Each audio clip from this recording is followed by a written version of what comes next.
l'U2P? Alors l'UDP, l'Union des entreprises de proximité, est un syndicat patronal qui fait partie des trois grands syndicats patronaux français et qui regroupe en son sein la CAPEB pour le bâtiment, la CGAD pour le commerce et l'alimentation, la CNAMS pour la fabrication et les services, la CNATP pour les travaux publics qui est rattachée à la CAPEB et l'UNAPL des professions libérales. Vous êtes ici pour parler du prélèvement à la source. Pouvez-vous d'abord présenter ce qu'est le prélèvement à la source? Jusqu'à aujourd'hui, lorsque vous perceviez des revenus, prenons l'exemple de 2016, vous les déclariez en 2017 et ils étaient prélevés en 2017. À partir du 1er janvier 2019, dès le 1er janvier, vous déclarerez immédiatement vos revenus et vous serez immédiatement prélevé sur votre feuille de salaire. Ce sera votre employeur qui, tous les mois, prélèvera l'impôt sur le revenu à la place de l'État. Quels revenus seront concernés? Tous les revenus sont concernés. Il faut se rapprocher de la DGFiP pour savoir exactement ce qu'il vous faut faire. C'est eux qui vont diriger la manœuvre. Que ce soit des revenus salariés ou immobiliers.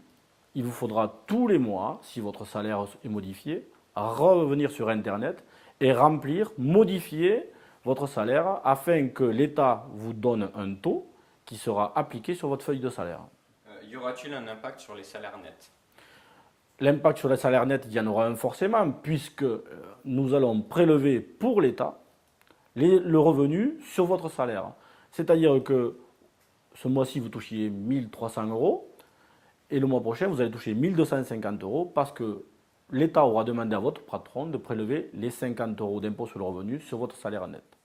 Est-ce qu'une déclaration des revenus sera-t-elle encore nécessaire? La déclaration des revenus est encore nécessaire, mais encore une fois, rapprochez-vous de la DGFiP, c'est son travail. Les employeurs seront-ils au courant de la situation fiscale des employés? Non, nous ne serons pas au courant. L'État va nous fournir soit un taux pondéré, c'est-à-dire que l'on ne connaîtra pas votre imposition, nous aurons un taux forfaitaire, et vous, ensuite, il y aura un décalage que vous payerez ou plus tard ou au fur et à mesure directement avec l'État. Est-ce que le prélèvement à la source va représenter une charge supplémentaire pour les entreprises? Bien évidemment, puisque sur la feuille de salaire, il va y avoir une ligne supplémentaire, la ligne prélèvement à la source.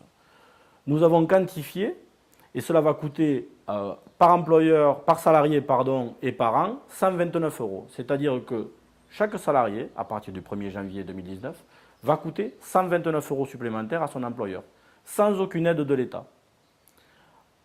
Au moment où l'artisanat et les entreprises libérales créent de l'emploi, cet emploi qui n'est pas délocalisable, qui devrait être justement aidé pour continuer à créer de l'emploi en France, on vient taxer, parce qu'en fait c'est une taxe, c'est un impôt supplémentaire, sur le prélèvement à la source. Le temps de travail que nous allons passer sur chaque individu pour faire le prélèvement à la source sur son salaire, c'est du temps de travail que nous n'aurons pas pour faire autre chose. Est-ce que les contribuables seront responsables en cas d'erreur de leurs employeurs, voire de fraude ou de défaillance de celui-ci? L'employeur ne pourra pas être responsable, puisque c'est l'État. Il n'y a aucune relation au niveau des impôts entre le salarié et l'employeur.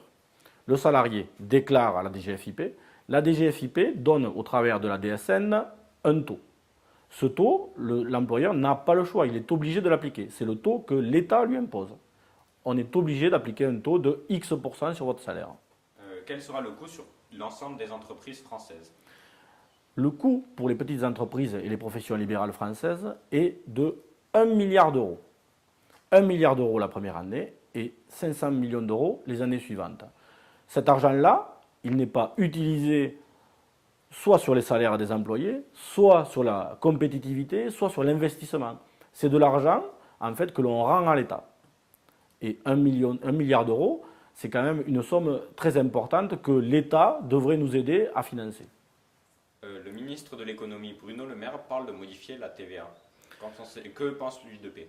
Le problème, c'est que c'est les TVA à taux réduit qu'il veut modifier, notamment dans le bâtiment, où la TVA à taux réduit sur les travaux de rénovation énergétique est à 5,5% et à 10% sur les travaux de rénovation dans l'habitat. Si ces taux de TVA sont supprimés, si l'on revient à 20%, c'est une perte de 20 000 emplois nets. Actuellement, on demande à ce que nous consommons de moins en moins d'énergie fossile. Donc pour cela, il faut isoler les bâtiments. Pour cela, il faut faire des travaux afin d'être conforme et afin d'avoir le moins de déperditions possible. Et c'est pour cela, en fait, on n'aide pas les entreprises, on aide le particulier à pouvoir faire des travaux. Cela reviendrait à augmenter de 15% tous les travaux. Donc 20 000 emplois, c'est une absurdité.